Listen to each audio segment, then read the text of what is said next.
నిరుద్యోగి ఆత్మహత్య ఊర్లో ముఖం చూపించుకోలేకపోతున్నానంటూ నోట్ మహబాద్ జిల్లా సూర్యాతండలో ఘటన అంటూ ఒకరిని చూస్తాను కదా. ప్రభుత్వ ఉద్యోగ నోటిఫికేషన్లు వెలువడిన నియామకాలు సక్రమంగా జరగకపోవడం, పరీక్షల పేపర్లు లీక్ కాకపోవడంతో తీవ్ర మనస్తాపానికి గురైన గిరిజన యువకుడు ముఖ్య విజయ్ ఆత్మహత్య చేసుకున్నాడు. పురుగుల మందు తాగి వ్యవసాయ బావిలో దూకి శుక్రవారం రాత్రి బలవన్మరణకు పాల్పడ్డాడు. వివరాలను డోనకల్ సీఐ ఉపేందర్ వెల్లడించారు. మహబాద్ జిల్లా గార్ల మండల సూర్యతండకు చెందిన జయరాజు కల్పనకు కొడుకులు విజయ్, ఆకాష్ ఉన్నారు. 15 ఏళ్ల కింద జయరాజు చనిపోవడంతో కల్పన తల్లి తన వద్ద ఉంటూ జీవనం కొనసాగిస్తున్నట్టు. మొత్తానికైతే నిరుద్యోగులారా ఎవరైతే ఉన్నారో దయచేసి ఎవరు కూడా కాన్ఫిడెన్స్ కోల్పోవద్దు. మానసిక ధైర్యాన్ని తెచ్చుకొని అందరూ కూడా ఈరోజు ఉద్యోగం రాలేదనేటువంటి ఒక ఆవేదనతో ఎవరు కూడా బాధపడదు వాస్తవంగా. ఎందుకు అంటే ఈ జీవితం మళ్ళా రాదు. మనం పోరాడాలి. పోరాడితే పోయేదేమీ లేదు, బానిస సంఖ్యలు తప్ప అనే ఒక నానుడిని మనందరం కూడా ఈరోజు గుర్తు తెచ్చుకోవాలి. ఈరోజు ఉద్యోగం రాకపోతేనే ఇక జీవితం లేదు అనేటువంటి విషయాన్ని దయచేసి మీరెవరు కూడా మనసులో పెట్టుకోవద్దు. మనకు పలు అవకాశాలు ఉన్నాయి ఇక్కడ. చివరగా ఏమి దొరకకపోతే స్విగ్గీ జొమాటోలో ఈరోజు బైక్ పైన ఈరోజు ఆ స్విగ్గీ జొమాటోలో కూడా జాబ్ చేసి కూడా మనం 30-40 వేలు సంపాదించే అవకాశం ఉంటుంది. ఈరోజు నేను ప్రభుత్వం ఇవ్వాలని చెప్తలేను, ఇవ్వద్దు అని చెప్తలేను. కానీ ఈరోజు ఒకవేళ అవకాశాలు సృష్టించుకోవాలనుకుంటే మనకు చాలా అవకాశాలు ఉంటాయి. ఊర్లలో చాలా అవకాశాలు ఉన్నాయి. అవన్నీ కూడా వినియోగించుకోవాలి. ఈరోజు నేను ఇదే జాబ్ చేయాలి, నేను ఇదే కలెక్టర్ జాబ్ చేయాలి, ఇదే ఎస్పీ జాబ్ చేయాలి, లేకపోతే ఇదే ఎంఆర్ఓ జాబ్ చేయాలి అనేటువంటి ఒక దృక్పథాన్ని తీసేయండి. మార్కెట్లో సమాజంలో చాలా అవకాశాలు ఉంటాయి. బిజినెస్లు చేసుకోవచ్చు, ఏదైనా చేసుకోవడానికి చాలా అవకాశాలు ఉన్నాయి.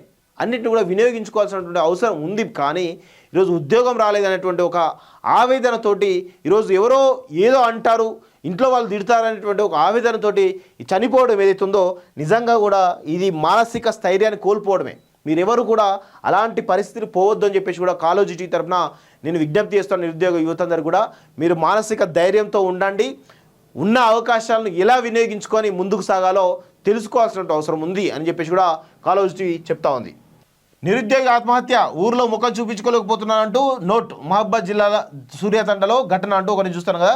ప్రభుత్వ ఉద్యోగ నోటిఫికేషన్లు వెలువడిన నియామకాలు సక్రమంగా జరగకపోవడం, పరీక్షల పేపర్లు లీక్ కాకపోవడంతో తీవ్ర మనస్తాపానికి గురైన గిరిజన యువకుడు ముఖ్య విజయ్ ఆత్మహత్య చేసుకున్నాడు. పురుగుల మందు తాగి వ్యవసాయ బావిలో దూకి శుక్రవారం రాత్రి బలవన్మరణకు పాల్పడ్డాడు. వివరాలను డోనకల్ సీఐ ఉపేందర్ వెల్లడించారు. మహబాద్ జిల్లా గార్ల మండల సూర్యతండకు చెందిన జయరాజు కల్పనకు కొడుకులు విజయ్, ఆకాష్ ఉన్నారు. 15 ఏళ్ల కింద జయరాజు చనిపోవడంతో కల్పన తల్లి తన వద్ద ఉంటూ జీవనం కొనసాగిస్తున్నట్టు. మొత్తానికైతే నిరుద్యోగులారా ఎవరైతే ఉన్నారో దయచేసి ఎవరు కూడా కాన్ఫిడెన్స్ కోల్పోవద్దు.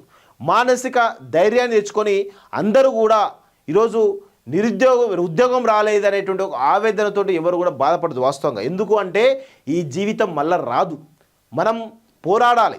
పోరాడితే పోయేదేమీ లేదు, బానిస సంఖ్యలు తప్ప అనే ఒక నానుడిని మనందరం కూడా ఈరోజు గుర్తు తెచ్చుకోవాలి. ఈరోజు ఉద్యోగం రాకపోతేనే ఇక జీవితం లేదు అనేటువంటి విషయాన్ని దయచేసి మీరెవరు కూడా మనసులో పెట్టుకోవద్దు. మనకు పలు అవకాశాలు ఉన్నాయి ఇక్కడ.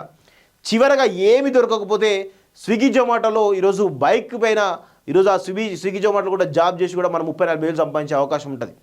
ఈరోజు నేను ప్రభుత్వం ఇవ్వాలని చెప్తలేను, ఇవ్వద్దు అని చెప్తలేను. కానీ ఈరోజు ఒకవేళ అవకాశాలు సృష్టించుకోవాలనుకుంటే మనకు చాలా అవకాశాలు ఉంటాయి. ఊర్లలో చాలా అవకాశాలు ఉన్నాయి. అవన్నీ కూడా వినియోగించుకోవాలి. ఈరోజు నేను ఇదే జాబ్ చేయాలి, నేను ఇదే కలెక్టర్ జాబ్ చేయాలి, ఇదే ఎస్పీ జాబ్ చేయాలి, లేకపోతే ఇదే ఎంఆర్ఓ జాబ్ చేయాలి అనేటువంటి ఒక దృక్పథాన్ని తీసేయండి. మార్కెట్లో సమాజంలో చాలా అవకాశాలు ఉంటాయి.